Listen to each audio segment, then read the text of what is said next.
आप मतदान करने के लिए कदम बढ़ा दिए?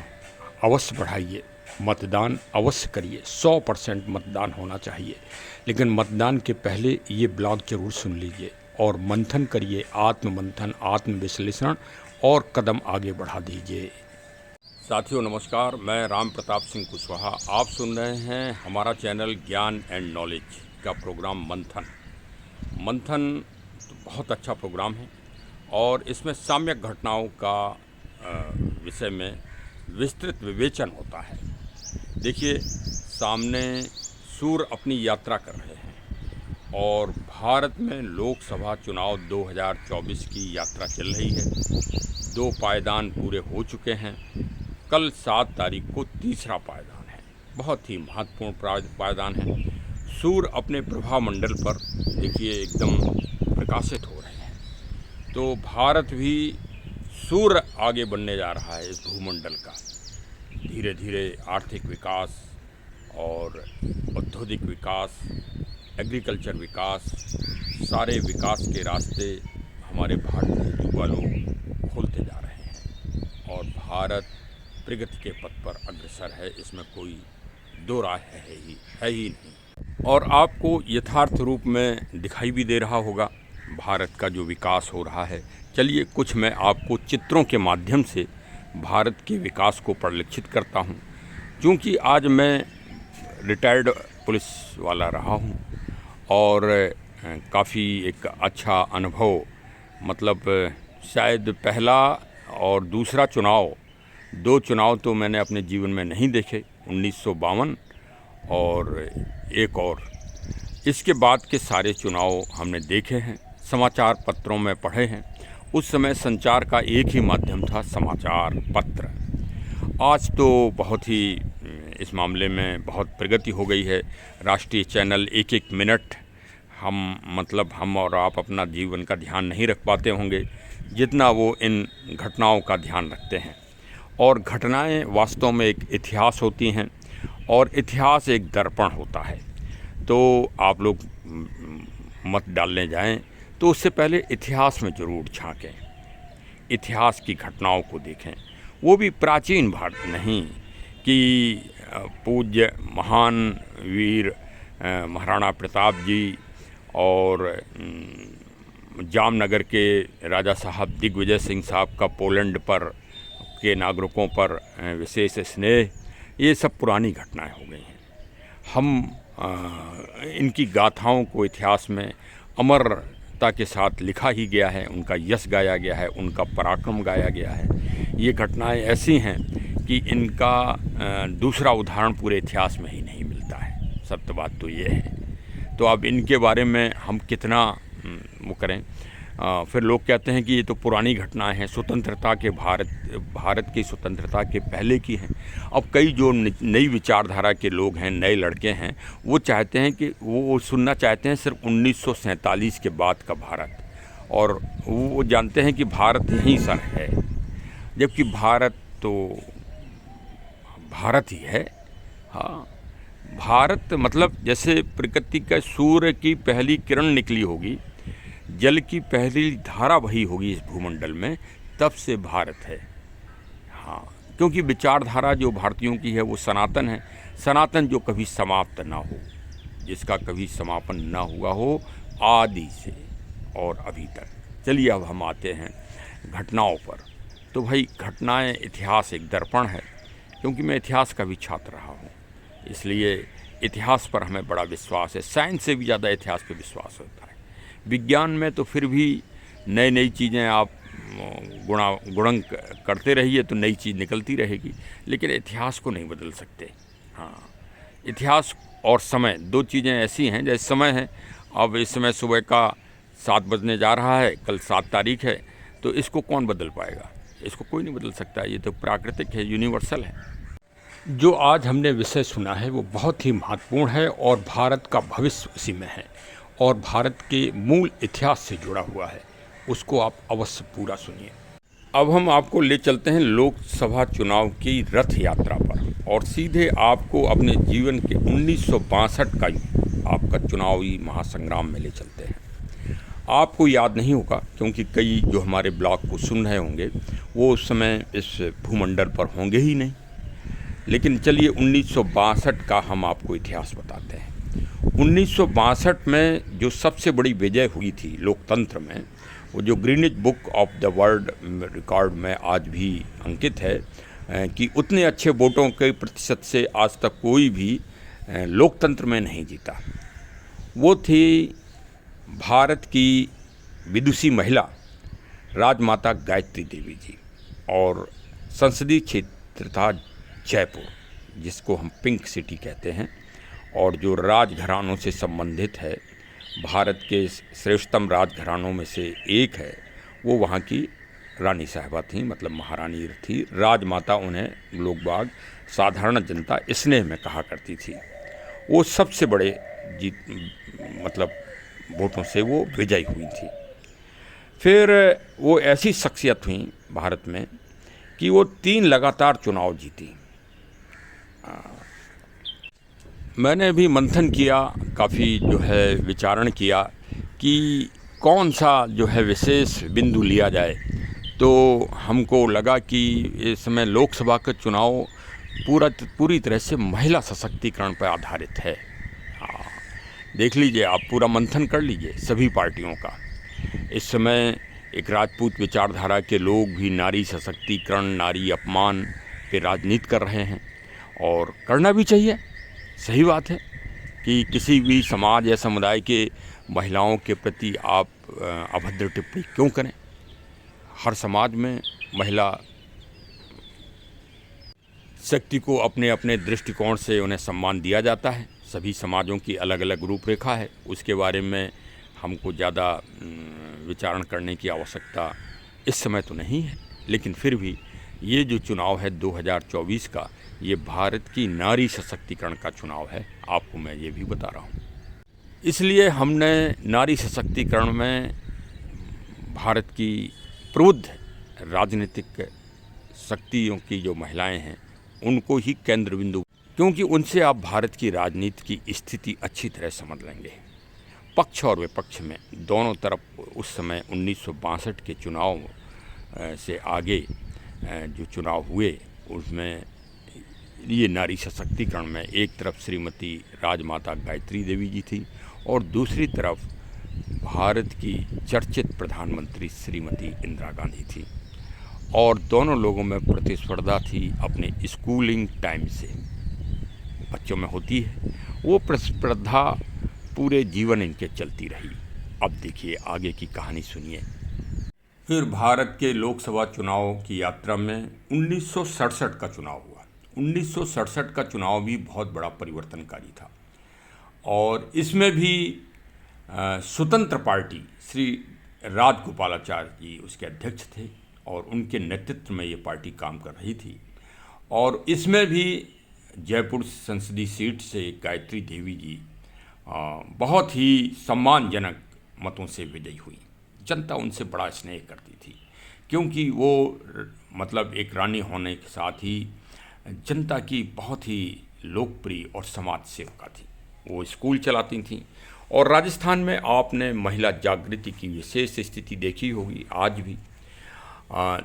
तो उस और भारत की महिला शक्ति की उस समय वो आइकॉन थी।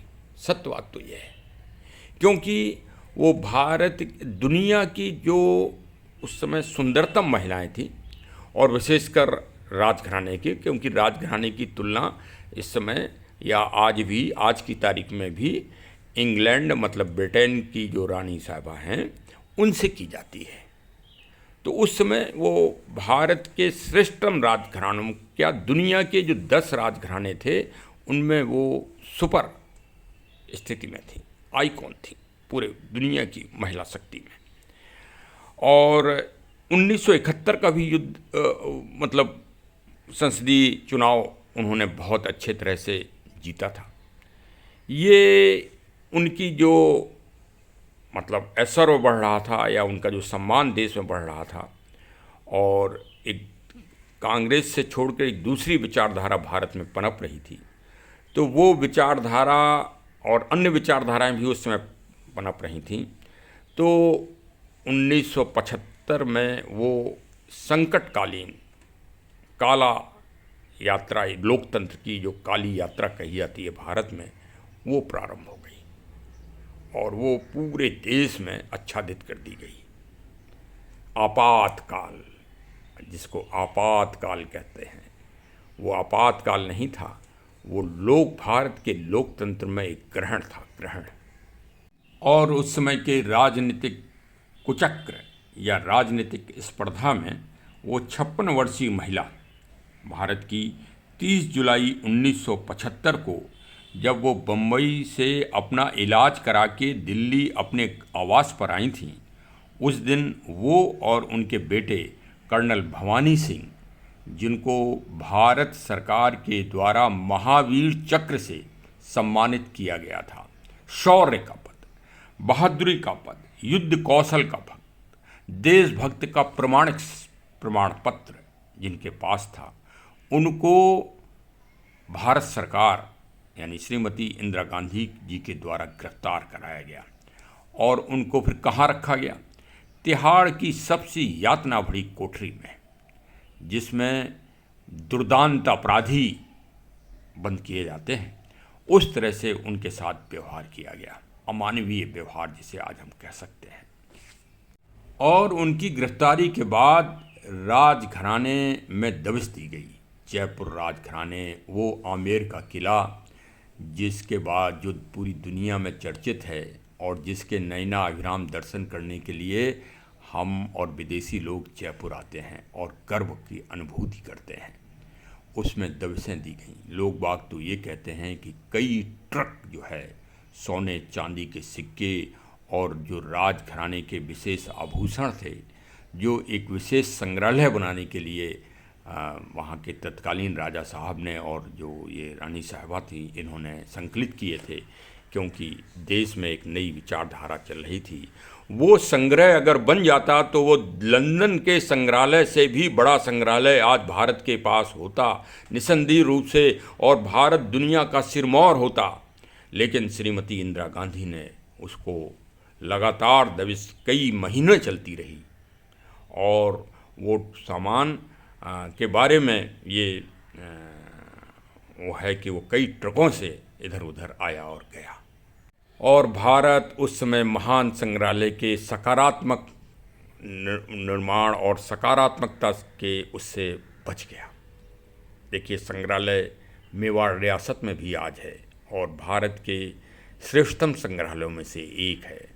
उसी सोच से जयपुर राजघराने में भी संग्रहालय के लिए सारी चीज़ें इकट्ठी कर ली गई थीं। अन्य रियासतों ने भी मदद की थी उस संग्रहालय को बनाने में। उस संग्रहालय को नेस्तनाबूद कर दिया गया। ये रहस्य आज तक आपको किसी ने नहीं बताया होगा, लेकिन मैं आपको बता रहा हूँ, क्योंकि मैंने इस संबंध में छोटी मोटी शोध भी की है। और वो संग्रहालय न बन पाए, इस सोच के कारण महारानी जी को गिरफ्तार कराया गया और गिरफ्तार करने के बाद उनके बच्चे को गिरफ्तार कराया गया, कर्नल भवानी सिंह, जिन और किसका किसका मनोबल टूटा। अब आप समझ रहे हैं किसका किसका इस देश में मनोबल को, सारे देशभक्त, राष्ट्रभक्त, महिला सशक्तिकरण को कुचला गया, रौंदा गया।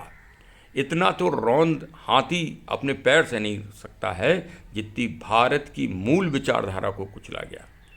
देखिए, मैं पहले भी अपने ब्लॉग में कह सकता हूँ, मैं किसी जाति का पोषक नहीं हूँ, लेकिन मैं भारत के विचारधारा, जो राजपूत शैली की विचारधारा है, उसका मैं पोषक हूँ। हाँ, अवश्य हूँ। वो एक विचारधारा है, उसमें क्षत्रियों में, मतलब राजपूतों में, ऐसा नहीं कि सिंह सिर्फ राजपूत ही लगा रहे हैं या क्षत्रिय लगाते हैं। सिंह एक विचारधारा हुई और उसमें ब्राह्मण भी लगाते हैं, हमारे SC ST एक्ट वाले भाई लगाते हैं, हमारे मध्यम वर्ग के सारे यादव जी और वर्मा जी लगाते हैं, और सरदार जी लोग लगाते हैं, और कई जैन और बौद्ध धर्म के लोग भी लगाते हैं, और कई मुस्लिम भाई भी लगाते हैं। कई मुस्लिम भाई यहाँ से लेके पाकिस्तान और बांग्लादेश, अफ़गानिस्तान में भी चले जाएं, वहाँ के कई मुस्लिम भाई लोग हैं, वो अपने नाम के आगे गर्व के साथ सिंह लगाते हैं। तो सिंह एक विचारधारा है इस देश में, जो राष्ट्रभक्त और राष्ट्र प्रेम, भारत की अखंडता से जोड़ती है अपने आप को, उस मनोबल को कुचला गया। सिर्फ ये मत समझिए कि गायत्री देवी जी को बंद किया गया। गायत्री देवी जी से ही ये कहानी समाप्त नहीं होती। अब हम आपको भारत की एक दूसरी राजनीतिक नायिका, उनका भी आपको प्रसंग सुनाते हैं।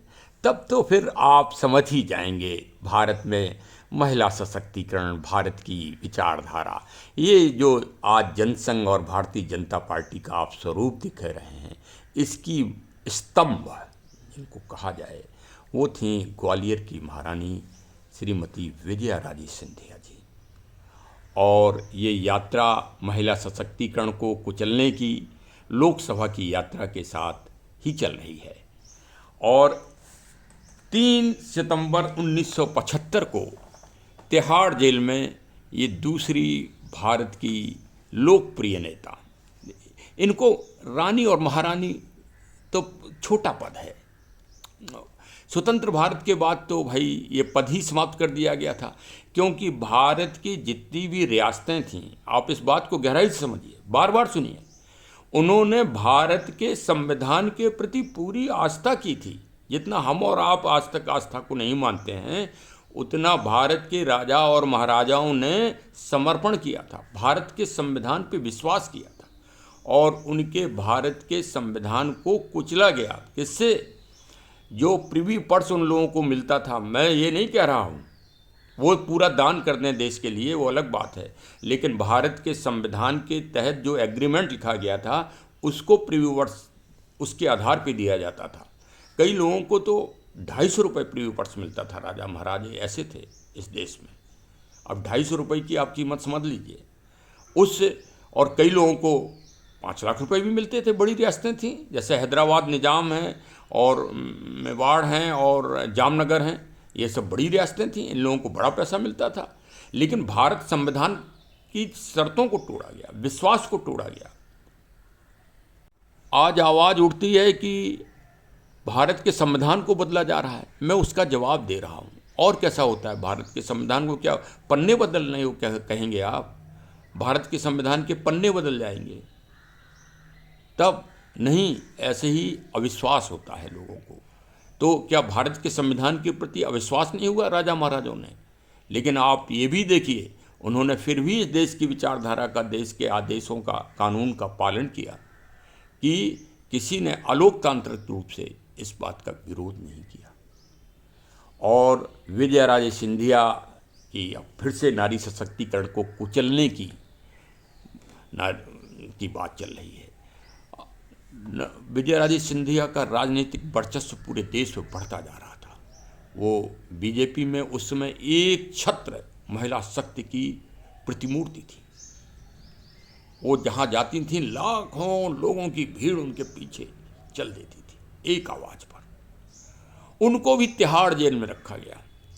तिहाड़, जिसके बारे में सुनते हैं कि भारत के सबसे बड़े अपराधी, कुख्यात दस्यु को रखा जाता है, उन काल कोठरियों में दोनों महारानियों को रखा गया और उनको प्रताड़ना दी गई, और जितना अमानवीय वो होते हैं उतने वो दिए गए।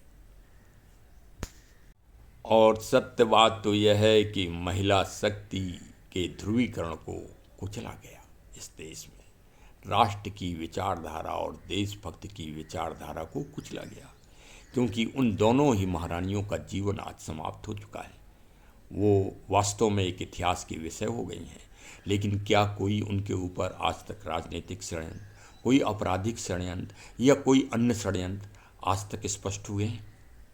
अतः आज स्पष्ट रूप से कह सकते हैं कि उनके विरुद्ध पक्षपातपूर्ण कार्रवाई और जो राष्ट्रीय चेतना की कार्रवाई थी और जो राष्ट्रीय विचारधारा थी मूल भारत की, उसको कुचला गया और भारत के संविधान को ताड़ ताड़ करके तोड़ा गया। और सत्य बात तो यह है कि उस समय जो तत्कालीन पार्टी थी वो भारत की राष्ट्रीय पार्टी में से एक है। उसके युवा सांसद जो कि पूर्व में अध्यक्ष भी रह चुके हैं उस पार्टी के, उन्होंने अभी भी टिप्पणी की, कोई परिवर्तन नहीं हुआ विचारधारा में, कि भारत के राजा महाराजा जो है एक उसके प्रतीक हैं, उद्दंडता के, ऐसा उनका संबोधन है आज भी। तो अब हम आपको ये भी बता दें कि उस विचारधारा ने ही भारत के स्वतंत्र भारत के सबसे बड़े दानशील व्यक्ति, जिन्होंने शिक्षा के लिए अपना एक तरह से रियासत की पूरी आय दान कर दी थी, किसको? बनारस हिंदू विश्वविद्यालय को। तो उस विचारधारा के तत्कालीन नायक ने उद्घाटन में पहुंचे थे, तो भारत में दूसरा बनारस हिंदू विश्वविद्यालय न बन जाए तथा भारत के राजा और महाराजाओं की छवि जनता में अच्छी न हो जाए, इस कारण से 4 फरवरी 1916 को मंच पर राजा रामेश्वर सिंह, बिहार के जो दरभंगा रियासत के उस समय सर्वोसर्वा थे, उनको अपमानित किया गया। उनको नहीं अपमानित किया गया, आप धोखे में हो। भारत की मूल विचारधारा, भारत की मूल शिक्षा नीति को कुचला गया था, दमन किया गया था। अरे आप सत्य बात को सुनिए ना, सत्य भी सुनना चाहिए। हाँ, असत्य तो हम लोग सुनते ही रहते हैं। और एक बहुत बड़े विचारक ने कहा है कि यदि 100 बार आप असत्य सुनेंगे तो 101वीं बार वो चीज़ आपको सत्य प्रतीत होगी। तो वही आपको सुनाया गया है, वही आपके कानों में भर दिया गया है। आप जागिए और जाग के आप जो विरोध कर रहे हैं, वास्तव में किसी को भी वर्तमान में भी किसी को अधिकार नहीं है कि किसी समाज की महिलाओं के ऊपर अभद्र टिप्पणी व्यक्त की जाए। आपका विरोध सही है, लेकिन आप इस दारुण कष्ट को, इस दारुण विचारधारा को भी तो देखिए। इतिहास कभी बदलता नहीं है, इतिहास एकदम दर्पण की तरह होता है। तो वोट डालने से पहले, जब भी मतदान करने से पहले जाएं, भारत की मूल विचारधारा पर मंथन करें, विचारण करें और भारत के इतिहास को भी समय समय पर देखते रहें, क्योंकि इतिहास की आधारशिला पर ही भविष्य का निर्माण होता है। हम नहीं कह रहे हैं, ये बड़े बड़े विचारक कहते हैं। जिस समाज की, जिस देश की जैसी सोच होगी, देखिए भाई, अब इसको अलग मत लीजिए, विचारधारा ही तो है। राम क्या है? राम भगवान होंगे। हम और आप इतने योग्य नहीं है कि हम उनको देख सकें या उनका आभास कर सकें, लेकिन हम विचारधारा का आभास कर रहे हैं कि विचारधारा ही राम की विचारधारा है इस देश में, और वही 500 साल बाद जीत के अयोध्या में फिर से विराजमान हुई। तो विचारधारा जीती। मंदिर तो पहले से 1,01,000 हैं भारत में, मंदिरों की कमी थोड़ी है। और एक मंदिर समाप्त हो जाएगा तो मंदिर थोड़ी समाप्त हो जाएंगे भाई। हाँ, अरे लेकिन विचारधारा जीती है। तो आप सभी मतदान करने से पूर्व जो भारत के श्रेष्ठतम नागरिक हैं, भारत के मतलब वैचारिक नीति को अपने उसमें रखते हैं, एक छोटा भी मतदाता भी वही स्थान रखता है जो भारत का बड़ा मतदाता स्थान रखता है। भाई, मतदान करने अवश्य जाइए, लोकतंत्र को विजयी बनाइए, लोकतंत्र को शक्तिशाली बनाइए, लोकतंत्र को सबल बनाइए। ये दुनिया की श्रेष्ठतम विचारधारा है। अरस्तु, प्लेटो, चाणक्य, भगवान प्रभु श्री राम सब इस व्यवस्था के पोषक रहे हैं, और ये भारत की भी एक विचारधारा रही है। महात्मा बुद्ध, महावीर साहब और गुरु गोविंद सिंह साहब भी समानता और स्वतंत्रता के पोषक थे, और सकारात्मकता को हमें लेके चलना है। तो ये एक छोटा सा मंथन है, इस पे अवश्य विचार करिए। बहुत बहुत धन्यवाद। हमारे चैनल को अगर सब्सक्राइब न किया हो तो कृपया सब्सक्राइब करिए, और साम्यक घटनाओं की यात्रा से आप भी जुड़िए। समय समय पर इतिहास की जानकारियाँ हमारे चैनल से अवश्य प्राप्त करते रहिए।